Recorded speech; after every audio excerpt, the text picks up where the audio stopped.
Hi guys, my name is Owolabi Kolade. Just a quick uh,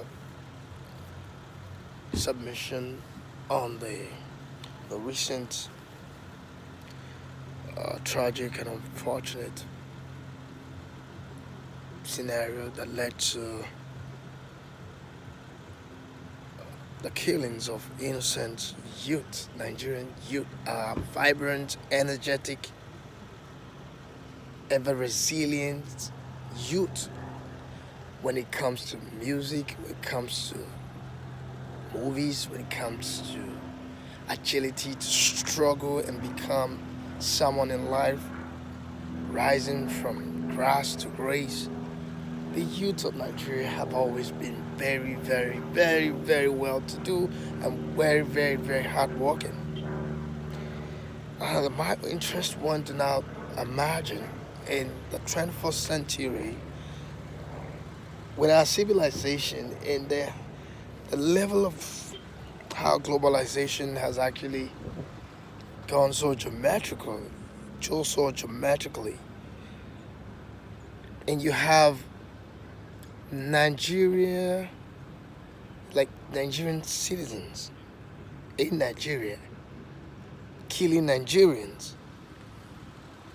under the guise of military enforcement or trying to ensure that government stands reigns supreme. I think it's not just only appalling, it is completely repugnant, it is ludicrous, and constitutes a war crime. And all corporates who perpetrated this evil must and timely must and swiftly be brought to book and brought to justice. They have to be brought to justice. Now, it is also mind-boggling. Whatever coloration people tend to, put around this, just like the typical thing, we do in public relations. We spin when things doesn't go your way. There's a way people try to just kind of they spin, the narrative, and then it becomes like, okay, if it's not the religious card, it could be ethnic card. If it's not the ethnic card, then they use, of course, the political card. And sometimes if some of these three doesn't work, they also still go as far as using the gender card. Atigbo, Ojutila, eyes not open. And those who have actually coined the word Sorosoki, it's a metaphor. And that is quite valid. That in no distant time, we're going to even speak louder. It's not just only speaking up now, it's going to be the loudest that our government will be hearing. The state of misgovernance, maladministration in Nigeria is just beyond conversation. There's no food, no electricity, no water, just a pipe on water. Each household almost have like boreholes, sunk in their respective homes. It's just completely dangerous, and the future might look bleak, if not catastrophic, as it portends danger when everybody start excavating and drilling, all in the name of having waters, resource in order to stay alive. And then, of course, very terrible, disgusting transportation network, bad roads. Hospitals are just synonymous to death centers.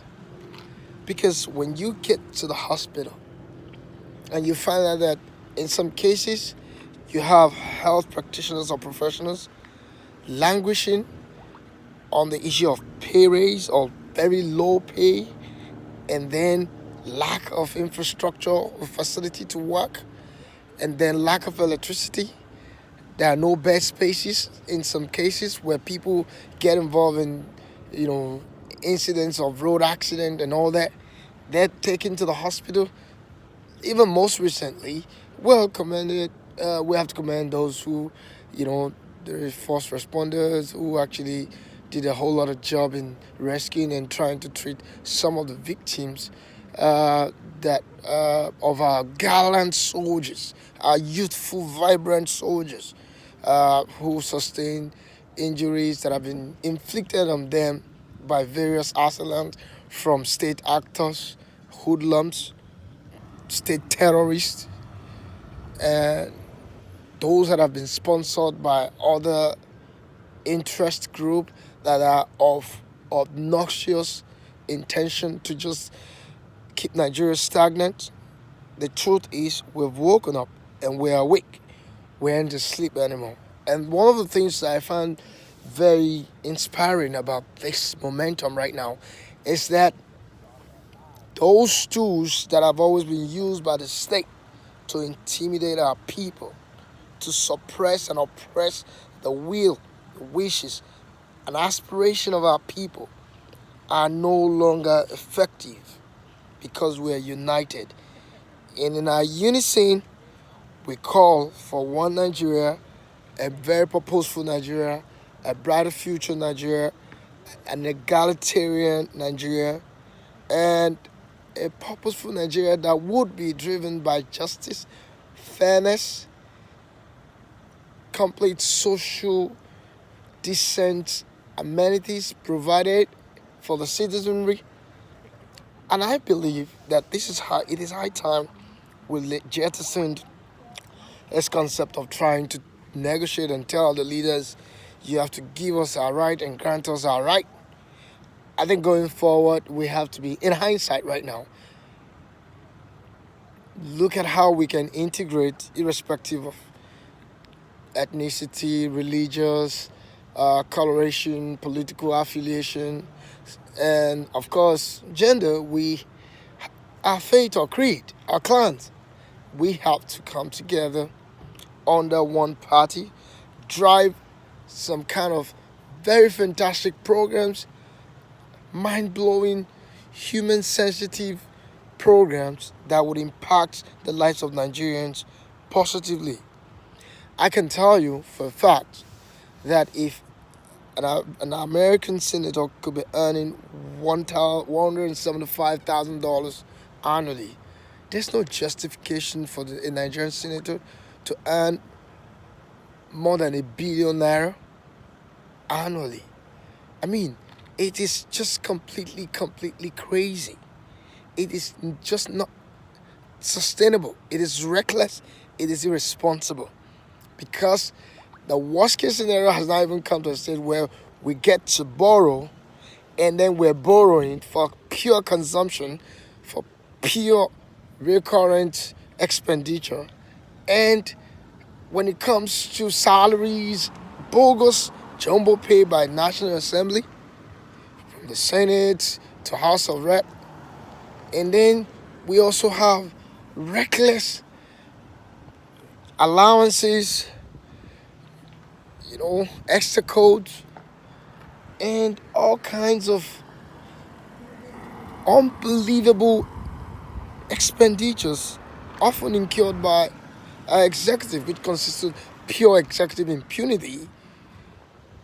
They spend so much money and earn so much at the expense of the average Nigerian who are just struggling to make ends meet. Many that cannot feed their family 3 square meal daily.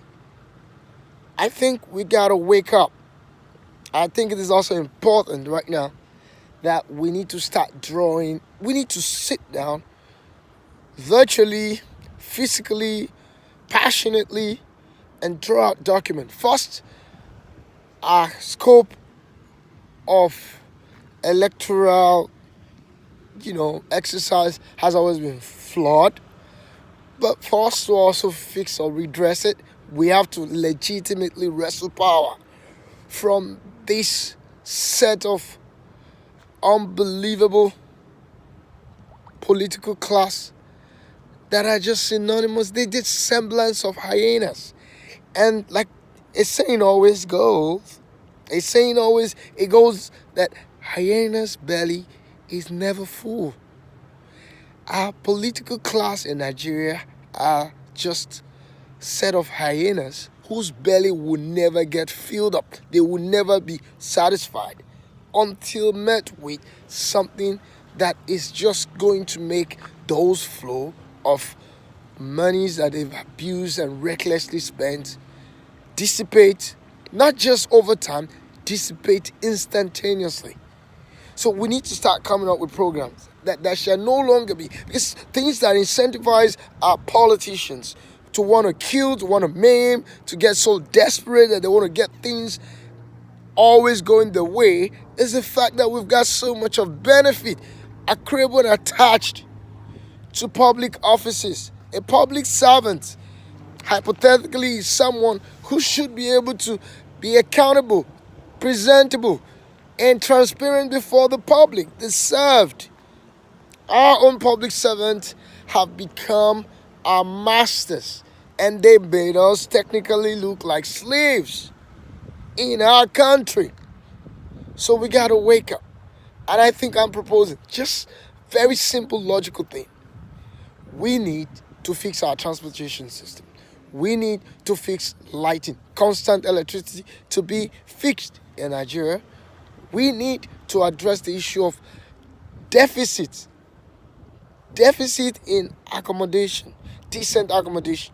We need to fix that. We also need to fix the Nigerian roads. We need to also fix a component of laws that have really made the common man go through sufferings for possibly misdemeanor, and they get to languish in jail perpetually, while the elite, who are the upper class, tend to get away with daylight rape, murder, arson, and looting.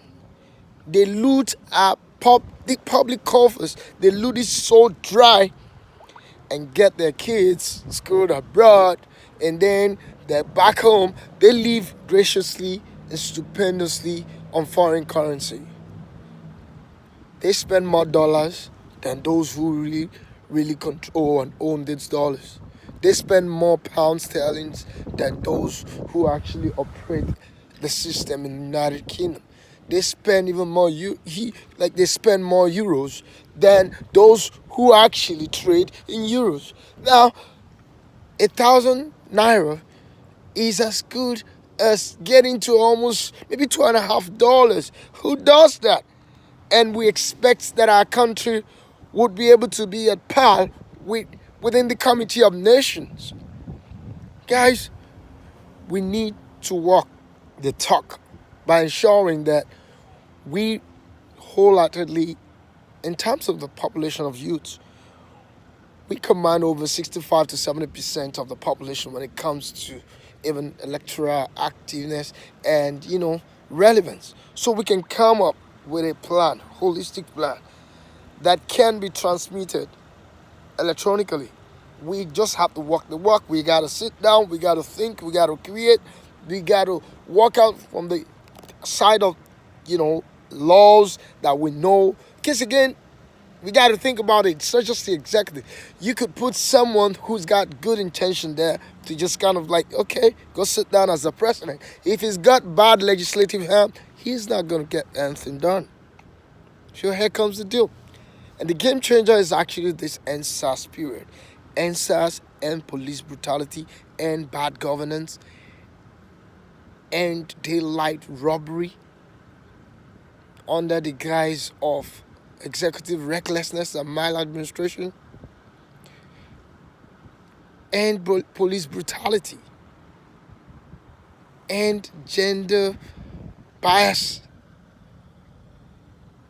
And we just have to look at it and say, let's cut down the cost of governance. The 500 million naira usually earned and, under the purview of the governors should be completely scrapped. It should be set aside in a transparent manner by a board that would be of the primary community that are supposed to benefit from the security architecture or architectural plans for them to appropriate and ensure that things go the right way. How on earth in the 21st century will I require the presence of police or law enforcement agency in Egbeda Akunwojo, for instance, in Yanopaja, Kategege, or somewhere in Ojo, in Ibadan, or even somewhere in Dokpemu, in Lagos, and I have to wait for there to be some kind of signal by the Inspector General of Police to the Assistant Inspector General, then to the Commissioner of Police, far away in Abuja. Are we smoking weed or what? Who does that in this age and time? Even those who, when you smoke weed to a point, based on research, it gets them higher and more, sometimes intellectually balanced. I mean, maybe what we just take is even more than that. It's unbelievable. It is catastrophic to still continue to operate under this line of thought that we have to continue with this kind of security architecture that has failed us. The security ecosystem has to be transformed totally. You can't let Southwest find a way. Like in the United States, there are sheriffs who are responsible for local counties, county sheriffs. And from sheriffs, you also have state police, who are most times, even on the way, on the highway, they could just, mitigate against any kind of crime or any form of crime. And like I said, let us ensure that by 15 kilometers or even 10, let's even say like 2 kilometers radius in Nigeria, there has to be fire service station, there has to be ambulances position, same time there has to be police, so that in the event of an emergency, there would be a triple respondent quarters so that we can get things working again. Nigeria ò ní bàjẹ́ o, ètò Olúwa ò ní bàjẹ́ o, àmọ́ ẹ má yẹ kán tàn wá jẹ mọ́. Just take a look at how terrible it is. Is it not completely cannibalistic to have seen that many COVID items, relief items, palliatives that were supposed to have gone to the downtrodden have been ordered by the same system that are supposed to distribute it? I mean, greed, sheer greed, complete madness. You see, sometimes when you steal to a point, you get so sickened that stealing now becomes like food that you eat and feed on daily. And that's why greed must be curtailed and completely eliminated. I'll just like to say, guys, one love. One love, one love, one love. Bravo to our indefatigable youth. We salute you. We encourage you to continue to do more. And we also crave that Nigeria will be a greater one. Irrespective of whatever faith we all believe in, the reality right now is that we just got to think more actively and proactively by getting more realistic than metaphysical or too spiritual. Let's just get real. Only those who get real that get things done. We got to start fixing things in Nigeria, and we got to say no to bad governance. We got to say no to the fact that it is now time, right now it is high time we led our community and get things to start working again in Nigeria. I, for one, Presi Oloye, they call me, Owolabi Kolade, once again, Fuad. I would want to say that very soon we shall be hearing and trying to plug into systems that would continue this conversation and ensure that we just not only evangelize it, but we make them implementable, realizable, and for the betterment of you and I and our kids in no distant time. Once again, may the lives of those who have whose life have been cut short, those whose life have been cut short untimely, particularly during this massacre, during this gruesome murder, may their life and may God rest their souls, and may the Lord Almighty comfort their families, and we need to bring their names to the front burner so that they would represent the iconic heroes of today. Once again, let's not blame anyone for just continually enslaving us. We got to wrestle power legitimately. We got to dislodge them at the poll. We got to register. We got to have our own party. We must have our own program. We must sign off the programs we're going to be doing before getting into elected positions and all, being elected. And then we must be able to follow the agenda through to the letter. So even whoever is going astray, whilst we have that, we cannot afford to go back. We can't afford to fail. The moment there's any snag saying this is, a flag that is, signaling that we're actually going off the rail, then of course the same system would have made provisions for how to correct itself and ensure that we still get to the promised land. There are some countries today in the civilized world where if you actually have a dog running those countries, they're not going to go astray because the institutions are working. The police institutions are working. Family institution is working. Religious institution is working. The governmental institution is working. So if we have all of these coordinated seamlessly, we're going to get there. I love Nigeria, man. I love Nigeria. I know go lie. My papa na Nigeria. I know go lie. I love Nigeria. I know go lie. My mother na Nigeria. I know go lie. All of us be Nigeria. We know go lie. Now inside them, we go be victorious. We will never regret to be Nigerians. A luta continua. Victoria Asata. One love, guys.